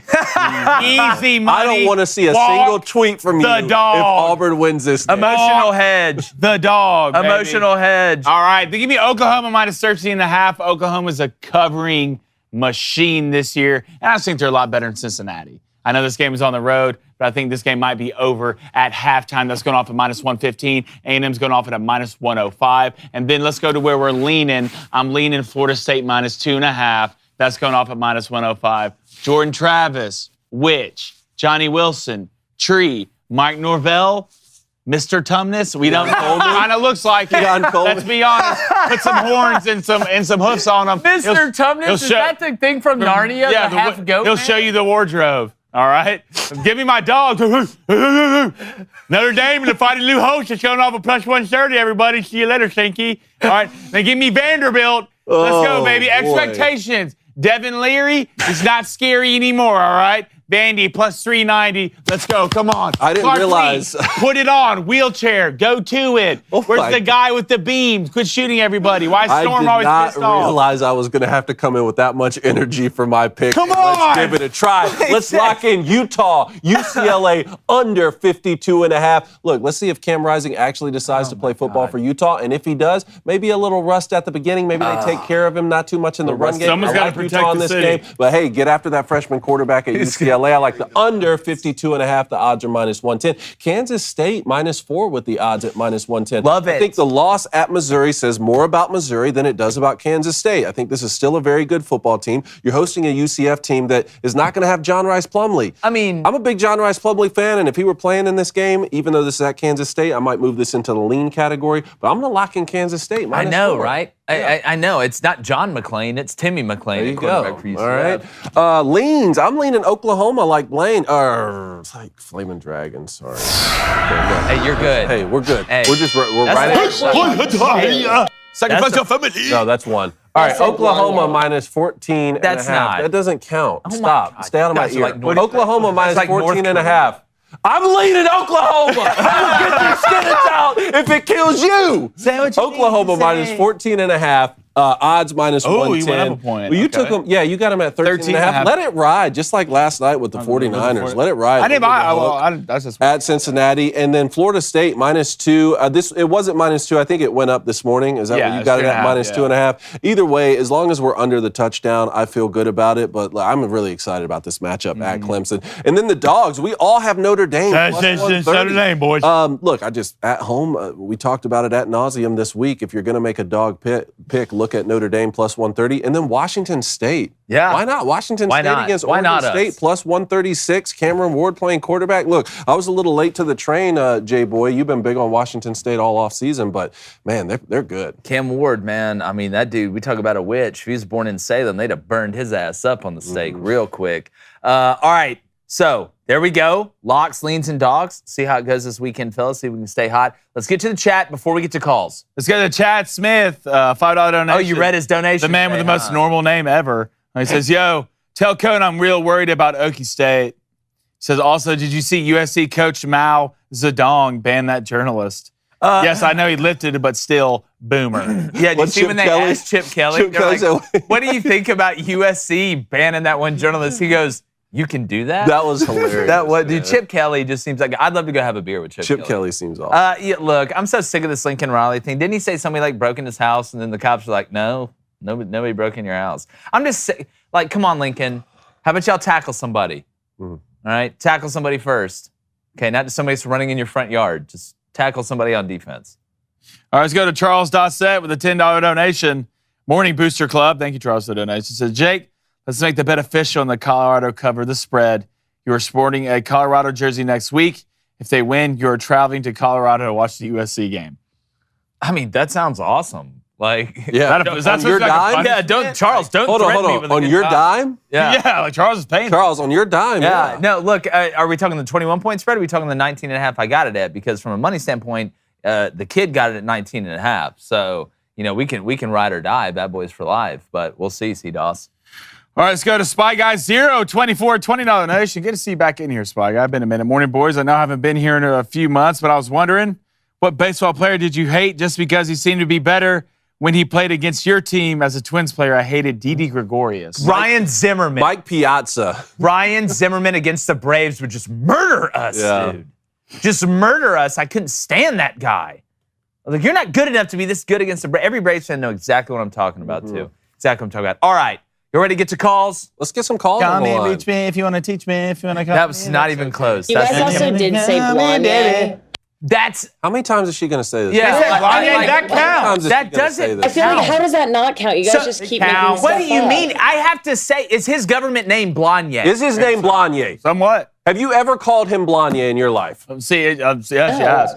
So if thank you. again, that's not how These it works. people, man, they're like It's NFL amazing. referees back No, there. so I'm just waiting. Y'all the ones that believe that Kim Jong Un talks to dolphins and stuff. Hey, man, like he that. shot a 36. I didn't know you knew I knew that. Yeah, turns out he You does. can't That's talk the to crazy dolphins? part. Weird. Look, I got Max on the line in Ohio, and I want to hear what you need Max to has say. to say, not only for a big game this weekend, but Max, what do you think? I mean, you can have a say here. Max, is it this counts. guy's name Blanye? They're just trying to find ways to work around the rules. Tell us, Max. So, yeah, with that, that shouldn't count. I mean, Thank it's kind you. of towards Hang the up the edge phone. of saying Blaine. Hang up Kinda the phone, towards the edge of Max. saying Blaine. That's Here it. we He go. ruled. What The Booster I Club just weighed in. Call about today. Yeah, This go ahead, Ohio Max. State Notre Dame game, boys. I have a couple get off my lawn to order out to you boys and really the national media living here in Columbus. I can't only wait. hearing positive things come out in this area. So the first thing, get off my lawn, Kyle McCord haters or doubters, and get off my lawn to Ohio State doubters. I'm going to read a couple stats real quick here. Go ahead. Kyle McCord has 1,815 passing yards, 70% completion rate percentage, 6 touchdowns and an interception. Drew Aller, the golden boy, has a 67% completion percentage, 59 of 88 for 737 with 4 touchdowns. And J.J. McCarthy, who threw 3 picks to my alma mater, Bowling Green, last week, he's got a good completion percentage of 82% for 700 yards. But I think Kyle McCord should be in that same conversation, at least with Drew Aller right now. Maybe not J.J. McCarthy, what he did last year. But, and then, so yeah, get off my lawn with all that nonsense that I'm hearing. Max. And then, go ahead. Yep. No, go ahead. Good. Keep going. Well, look. Okay, so then I have a matchup to watch that I haven't heard many people talk about. The interior of Ohio State's defensive line against the weaker part of Notre Dame's really good offensive line, their guards. Yep. I think Michael Hall and Tyleik Williams are going to have a big day. And I have a final score prediction of 38-24 with the Buckeyes coming out on top. Kyle McCord is going to show out on the national stage, and the defense is going to have a couple key turnovers from Sam Hartman. Man, if they get to 38, here's what I'll say. Nobody here hates Kyle McCord. I think Kyle McCord has a chance to be a good player.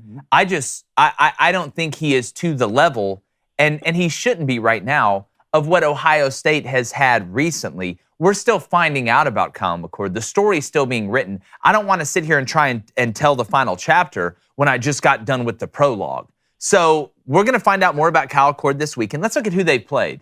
Indiana, okay, look, Tom Allen's probably getting fired after this year. Not that they're the worst team in the world. Western Kentucky's defense is one of the worst defenses in the country. I think we can agree with that. If you look at Ohio State's schedule, Youngstown State, I mean, let's be honest, their mascot's the Penguins. I love Penguins. I would love to have one as a pet, but I don't think they can stop Ohio State. And that game was tight for a while. We don't know about Kyle McCord has Marvin Harrison Jr. Kyle McCord has Igbuka. Kyle McCord has Stover. You got 2 good backs. You are replacing both your tackles and your center, but Ohio State has quality players up front. We don't know about Kyle McCord yet. I know about J.J. McCarthy more than I know about Kyle McCord.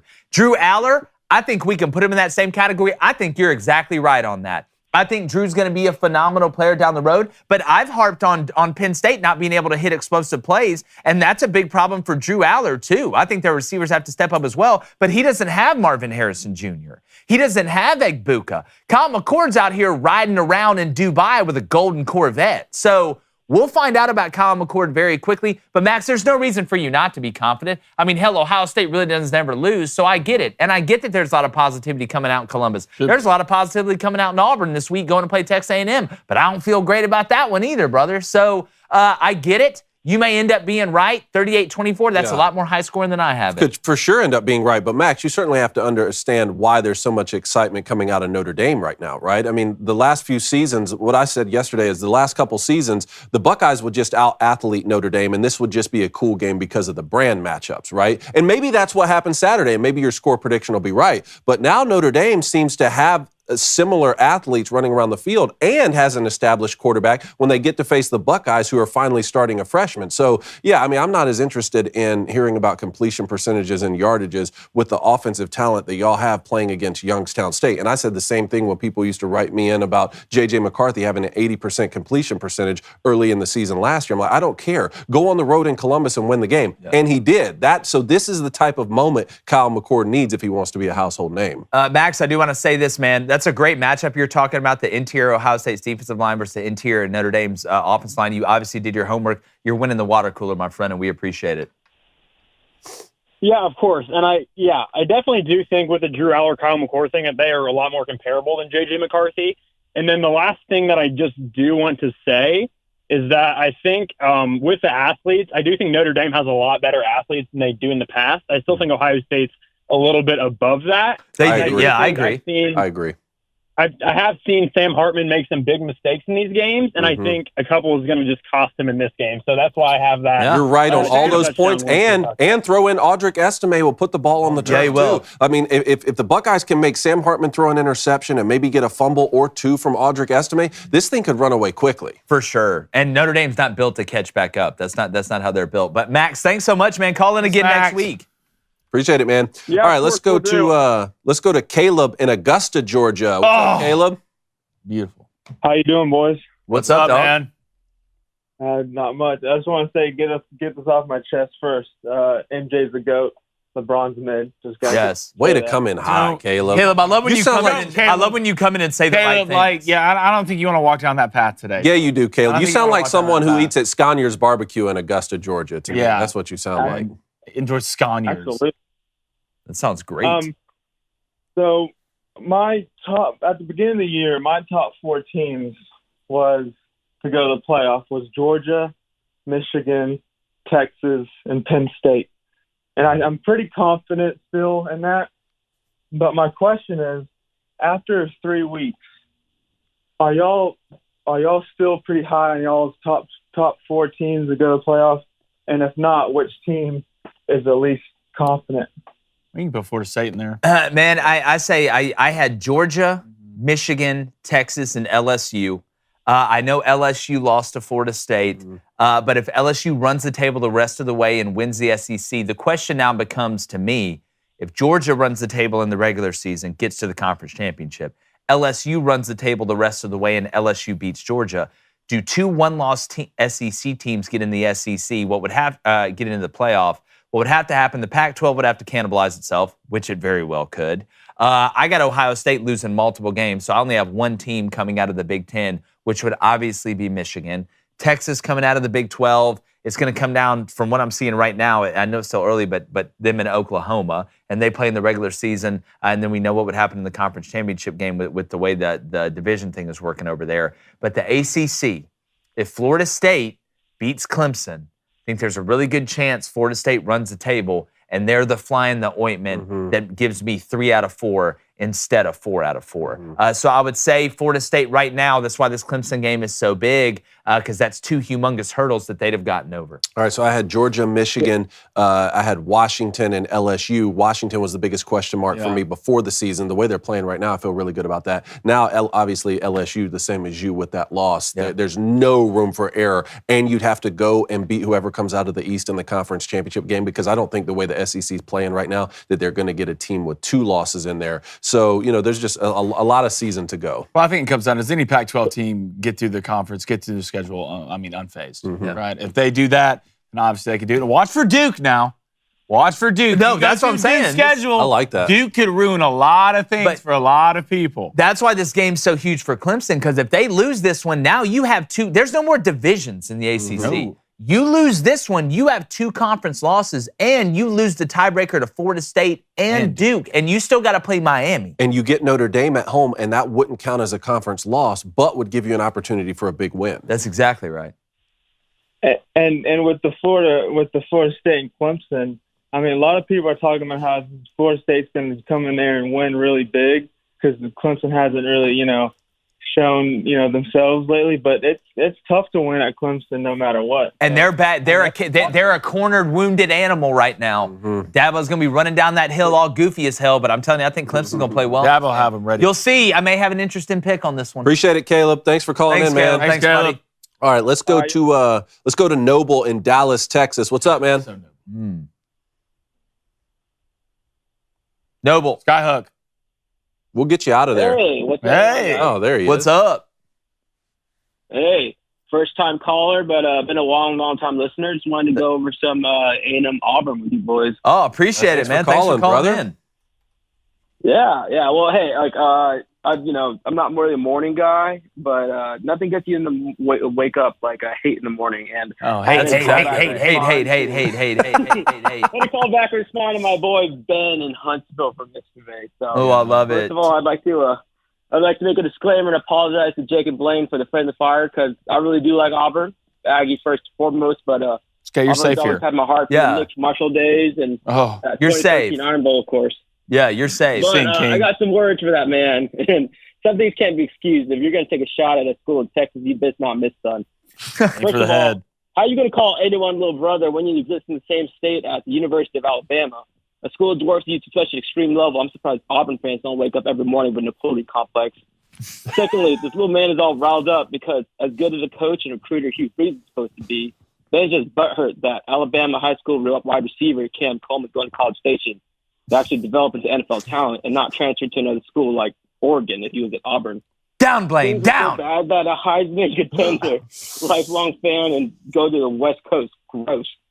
The only thing worse than Auburn's roster is supposedly a moral high ground that Auburn fans had when they tried to get Brian fired for the false adultery charges and then went out and hired Hugh Freeze, a man with more baggage than Ed Orgeron at an airport.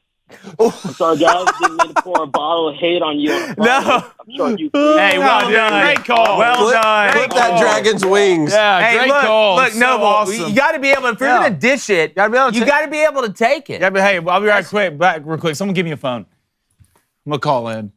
You're calling it. Oh, yeah. Gobble you're on gonna over there. Hey, Noble, great comment. Hey, call next week. See how the game goes, Yeah, man. this And might be a regular thing, yeah. Great yeah, call. definitely. Hey, great job. Great job. We can take it. I promise you, we can take it, my friend. I'm not even confident enough to take the cover for A&M. So, but hey, I love you guys. Keep doing what you do. Hey, Don't worry, Sam, I'll we do it appreciate for you. man. Hey, take the under. Thanks a lot, That's what man. I'd take. All right, we got a couple callers from Arkansas. Let's get to Hunter first in Arkansas. What's up, man?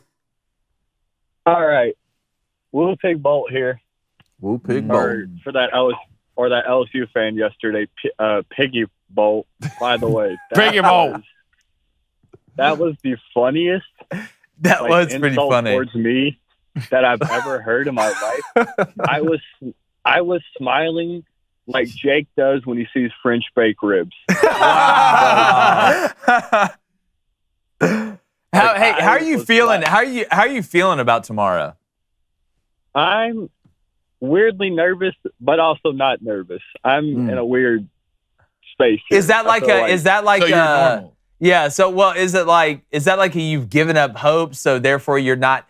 I'm not saying not as invested, but your expectation isn't as high. Or on the opposite, are you feeling pretty good? Are you feeling freed right now?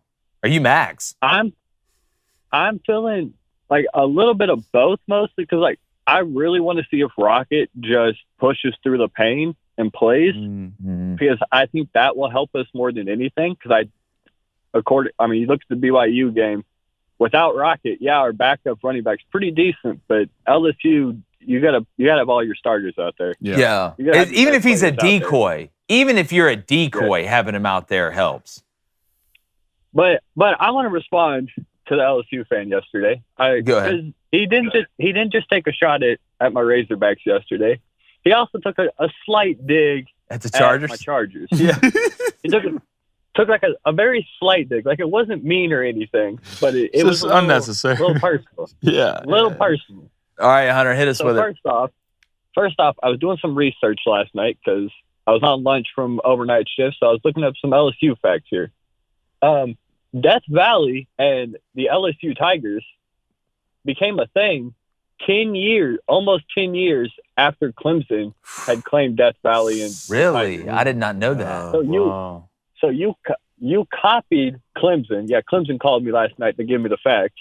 Tough fact. Go find a new mascot.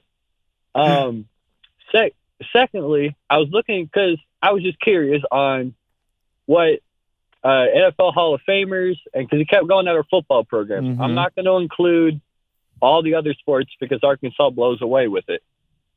But football programs specifically and famous alumni, he went at John Daly, which, yes, he is a very popular alumni of ours. But we have one very big one, as in Jerry Jones, who was on the 1964 national championship team for Arkansas.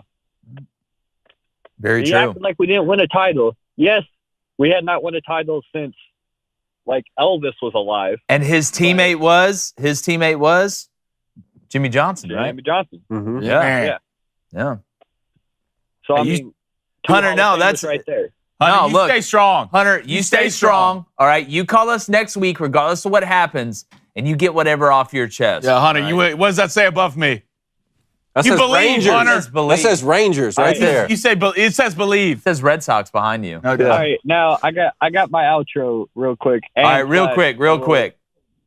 So for the Saints, we're going to show you how to beat Minneapolis without a miracle needed. And like the chances of Jake, who actually just said Blaine, by the way. Why you gotta go tell it on us, Hunter? Hunter, why are you snitching out here? Get him off the line. Get him off the line. Come on. Snitching. Come on. Man, the come tree. We're trusting each other. Hunter. Come on, dog. God, I'm hurt. Let's go. I'm control room. Wow. He What are saved we that for the doing? very end, too. I'm going to start bringing challenge flags and just throwing Now it in the episode. suits are messed Hunter, God, you're just so... He said it during the Max call. He said it when he was getting all hyped up on the A&M. He said Blaine did that. Yeah. Let's go, Hunter. Yeah. He clearly said it. Hey, All right. Arkansas. Thanks, Hunter. Money line. Yeah, LSU by 1,000. Arkansas, Bye, Hunter. money Thank line. LSU by you. 1,000. I'm going to put a sack on God, Lee, I kind of All hope right. the Vikings win by 1 trillion. All right, let's go to Matthew in Arkansas. Matthew, I need you to go over to Hunter's house. Yeah. Okay? Knock on the door. give him a huge and high tell him five. how disappointed you are. Happy Flamin' Dragon Friday, boys. It's the There he is. Heartbroken Hog here. Let's go. Hey, buddy. I had to put back the pieces together all week to be able to call you guys. And I wanted to respond to Sean's from Baton Rouge ridiculous call from yesterday, but I was actually going to bring up what Hunter had to say about Jerry Jones and John Daly's Hey, there we go. Hey, great minds think alike. ridiculous. There you Yeah, go. it's the trust tree. But I was also, another thing that he said that was ridiculous is he said we got our name from our women. I don't know why he's talking about obesity in Arkansas when I got the CDC numbers right here. We got You pulled the Arkansas- CDC numbers? We got Arkansas at 37.4%. We scroll down to Louisiana. They're at 40.1. Oh, Talking about that. Matthew pulled the CDC I'm in numbers. pulled the obesity I was numbers not- from the Center for Disease Control. You want to talk about doing dedication. your homework? Due diligence, my friend. Oh my God! Hey, drop the mic. Matthew, drop the mic. That's it. You got to drop the mic on that. That's You gotta drop the incredible, mic on man. that. That's wow. great I was call. not expecting that. That's today. quality. That's quality, my friend. Thank Hey, God you bless guys you. have Hey, sir. call in. Love Hey, you. call in next Y'all week, might brother. sneak one this weekend. Call in after the game next week. All right. You know what? Now I want it to be a closer game. Now Yeah. under. Got the under. All right. Let's go to Oh, my let's God. go to Jacob up in Minnesota. Jacob, what's up? Jacob, Hey, boys, how you doing? how's How it you going, doing? man? How you doing? Great. So I wanted to get into Blaine's preferred sport in a little bit, but first, just wanted to comment on Nebraska's quarterback situation. Yeah. I think Jeff Sims, we got to bench him. You have to, right? Think so? Well, I mean, again, how do you have any credibility? Like, it's, again, I said this yesterday. It's not like you're like, all right, we're not going to let somebody lose their job due to injury and they are playing well before they got You're hurt. right. You were the problem. You're right. You were the problem. So you're getting benched because you played bad. All right, but how do you have any credibility? And look, Jeff Sims has the most potential. I've watched both those other quarterbacks, right? I see it, I get it. Yeah. But how do you have any credibility to be able to go in the locker room and say, guess what, guys? If you're not playing well and you're costing the team, we're going to give somebody else a chance, except for quarterback. I agree with everything you're saying, especially in the middle of that Colorado game, because that game was close. That game was close on the field. Catch the because snap, of crucial David. mistakes from Jeff Sims in the middle of the game. It ended up being a blowout and looked worse than it was. I agree, like at some point you have to say, hey, he gives us the best chance to win, but we can't just allow one player to just ruin the For game in the sure. middle of the game.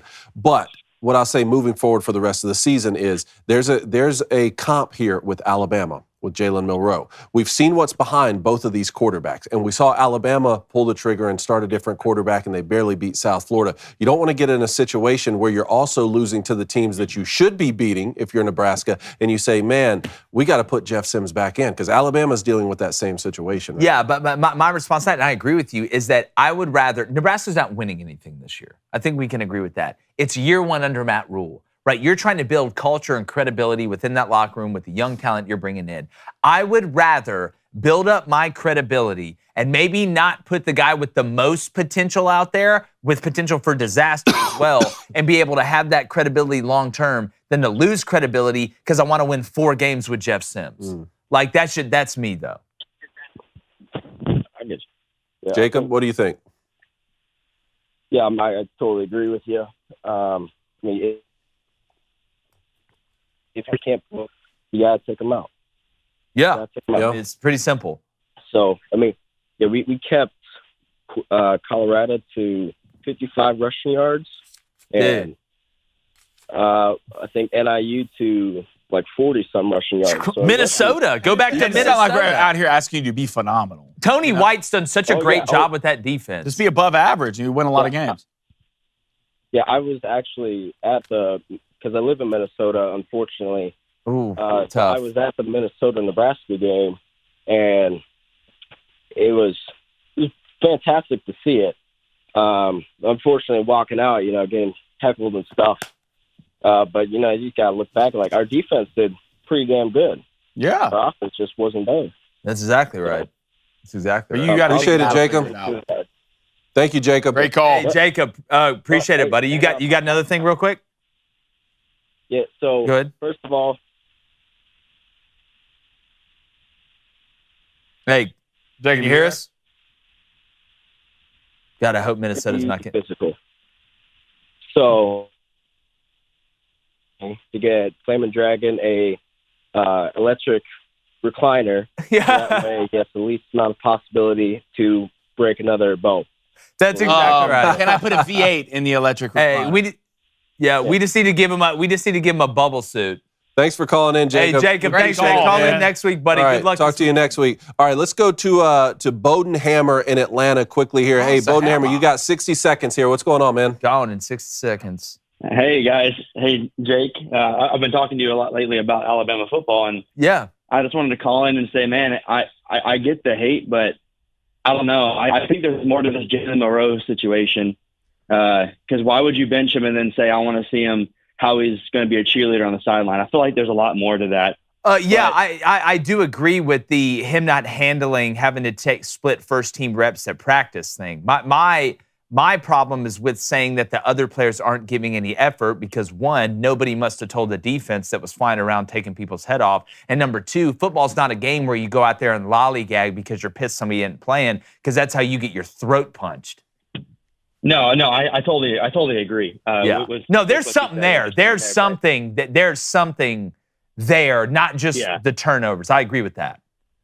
But the other thing too is I get it with the way they played, right? And I'm a fan, so I can say what I think, and I'm delusional. But I just really don't see this game being close. If I'm being completely honest with you, I think they come out and they win by at least 2 touchdowns. Hey, wait till you see our picks with David Pollock tomorrow. You may be surprised a little bit at what you hear because we may not disagree with you as much as you think. And I got word that Tyler. I just think. Sorry, I'm sorry, David. Go ahead. Oh, go ahead. Tyler Buckner's running the scout team now, from what I hear. He should. Should be. He's running the Lucky scout to do team with that. Lonergan up getting second team. He'd be reps. running out the field house to his parents' car if it was up to me, but that's a story for another day. Yeah, I mean, let's see how Jalen Moreau does. Really, this game comes on to Tommy Rees. I think everyone agrees with that. If they let Jalen just go wild and let him run the ball, let him do some RPO stuff, I think we pretty much run the table and beat every team on our schedule, especially because all our hard games are at home. It's your best chance. If they keep doing this three-step, if they keep doing this three-step drop stuff. We saw way too much of it against Texas. Yeah, man. for Move sure. that pocket. Yeah, Just you've move got that pocket. Boots. Yeah, you've got to be RPO, malleable. like, Zone get him read, downhill. Stuff like that. You need to Quarterback turn design him into runs. Nick power, Marshall. keep- Yes, Oh. it's that simple to me. He shouldn't be It's taking crazy 5-step that. drops. You know, You're it's not like they gonna beat say, LSU doing that. keep it simple, stupid. But Trey, man, we appreciate you, Great call, brother. Trey. Traw. All right, see you guys. See you, bud. Thank you. All right, guys. All right. What a week. What a week. Let's get to the chat All right, real let's quick. go to Justin Alferreira with the $2 donation. What will it take for the Jets to get old Kirky Thuggins, baby? I don't know. I got to look at that package that would get put together. I think it's going to happen, man. And Kirk's playing good right now. I don't care what anybody says. All right. Dinner's at 4:30. Steve Parker, $5 donation. My son Ian, doubleheader tomorrow, 9 a.m. football game and soccer match. Wow. That's so cool. Does anybody want to give him a quickly motivational speech? Quickly. Play the music. What's his name? His name's Ian. Let's play it. Ian, that's one letter away from I am. You do have a doubleheader tomorrow, but that's fine. Eat it up. Multiple sports, that's great. Play them for as long as you possibly can. Rule number 17, no excuses. Play like a champion. Attack every day the same, and eventually the results will be the same. To quote the great coach Deion Sanders, win. That's it. Yeah, that was good. I like that. Let's go to Sean Ketstever, $7 donation. I appreciate it, Shawnee. I'm here to subscribe to Blaine's Only Boots. All right. Let's go Beavers and Cougs. David out here stressing me out. Blaine said, what did Blaine say? Beavers and Cougs? He's like, two of my favorites. Yeah, two of my favorite things in life. This is just a preview of the Pac-12 championship, or Pac-2. Pac-2 champion. Pac-2. Pac-2, baby. Hey, don't you love about Washington State and Oregon State? It's like, so we get all the money then. And it's like, yeah, that's funny too. Genius. But like, man, they're like good football teams this year. Yeah. And you're on the outside looking in. Yeah. Somebody's going to scoop somebody's. I wonder if this is making Jonathan Smith think about Michigan State, even though he went to Oregon State. I sat down and thought about that when I was looking out in the forest last night.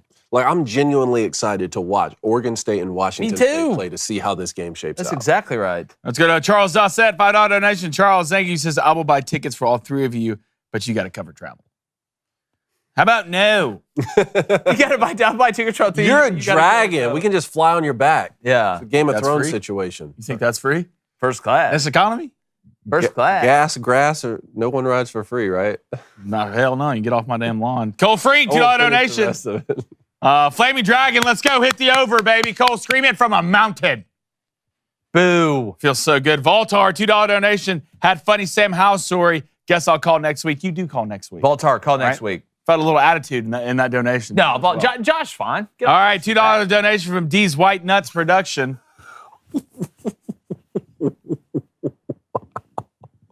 Yeah, let it sink in. Let it really. I can't believe you just read that. Bo Nick's Torches, Colorado tomorrow. Book it. You're nuts, dude. You're nuts.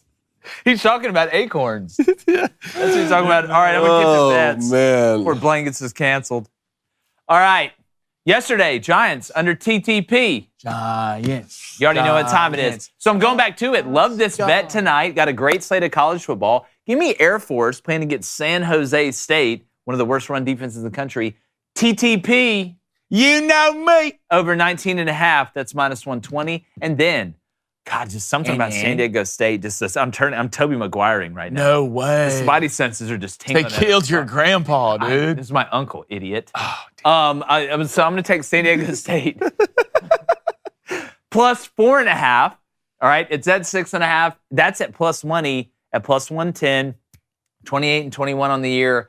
College football bets over 3.5 units. Want to keep it steady. All right, I didn't realize Coastal Carolina forgot how to play football last night, so that over definitely didn't hit. But the 49ers did cover, which has me feeling like this a little bit. You make me happy. Shout out to our boy Rhino getting that on the soundboard. You're a legend, man. Yes, Ryan. Shout out Ryan and Kristen. Wow. And so, baby. Tonight, Wisco, Purdue under 53.5. A lot of points. Look, let's get that under. That's minus 110 on the odds. I'm going to take NC State minus 9 against Virginia. Let's go Wolfpack minus 110 on the odds. We got it on there. We might as well use it. Went 2-0 yesterday. You know what that makes me, David? Oh, you wanted to get? Yeah. What does that make them? You make me Happy. Let's go, baby. The Simple Jack. I'm great character, the DVD commentary. All right, give me Air Force minus 5.5. Let's go. Talked about it the other day. I'm feeling good about it. Give me Whiskey, the boys, minus 5.5. Colin, the quarterback, he's going to feel good about it. Give it to old boy running back. Let him go. Let Allen fly a little bit. All right. Ace. Coney, your son, 2-0 yesterday. Yeah. Yep. NC Told me State, all about Virginia, under 48. Okay. Air Force, San Jose State, under 45.5. He's in the unders club tonight. You love to see The it. under season. You love to Believe let's you have stay something hot. for me, David. Huh? Believe you have something for me. you? For you. No, hold on. You sit down. No. All right. No. This is for the winner, boys. The winner of what? Sit down until winner I of do what? this and tell people what it The is. winner of what? Flaming Dragon.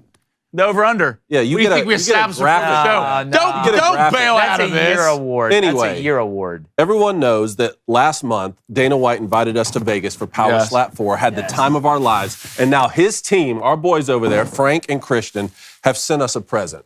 Look at this. This thing comes in its own like felt No way. packaging here. No way. Oh, it's the Let's open this thing up. It's the bell. No this. way. Oh my Power God, it's Slap dope. bell. Oh my God, it's dope. Oh my God, it's dope. How sick is that? Yes. Yes. Here, let me get this. Get that off. Look at it. Enjoy it. Dude, this Look is at that super thing. dope. That is legit. Thank you, boys. Thank you, guys. Power Slap. Y'all need to check it out. Hey, we got more stuff coming from Power Slap. All right, hand it over to him over Here you there. go. So he Take doesn't Yeah, it. champ. cry like a child. Take it. Losers. Yes. Oh. Champ, baby. Oh. Let's go. Dots he Let's go. Dots he Again. like a maiden. Fantasy champion. Last month's the betting champion. We And won since- Flaming Dragon Friday way more. And then I then again it's Flaming Dragons Way- Friday. way more it's than- easy yeah. money, bunch of losers. All right, hold on. I'm going to go over my Crane Thaggery and Theon parlay. Oh, yes. I've been wanting to hear this. All right, I'm going to post this too. Okay, here's what we got. All right, it's a 14-legger. Typically, it's only an 8-legger. All right, vibe with me here. All right, get out your pen and pad. NC State money line, Texas A&M money line, Louisville money line, Houston money line, Arizona money line, Penn State money line, Wyoming money line. Then here's what we got sides-wise. Minnesota -7, Ole Miss +13, Oregon -16. All right, now we got the unders and overs. Rutgers, Michigan under 49, Arkansas, LSU under 60.5, Ohio State, Notre Dame under 61, La Tech, Nebraska under 52.5. Boys, that you could pay $10 to win $882 on that one, or $20 to win like almost. So that's plus what? Plus That is plus 8,720. Really? You're bold putting Houston in there. They call I it a know, 10-legger. 7-0.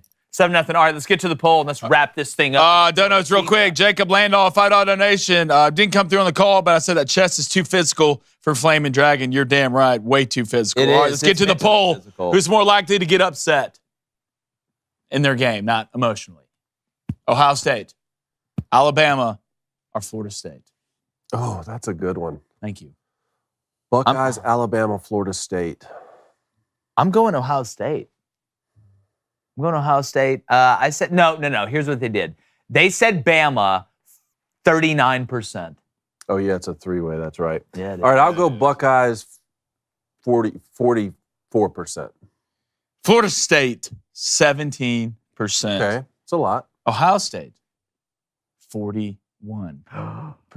Alabama, 41%.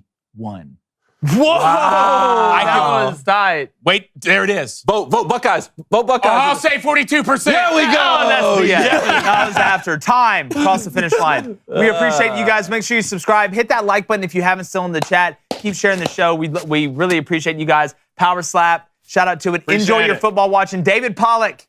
Check it out tonight. Saturday special and our Sunday recap NFL preview as well. We appreciate you guys and like the chances of this weekend not delivering like a wet nurse. Going, gone.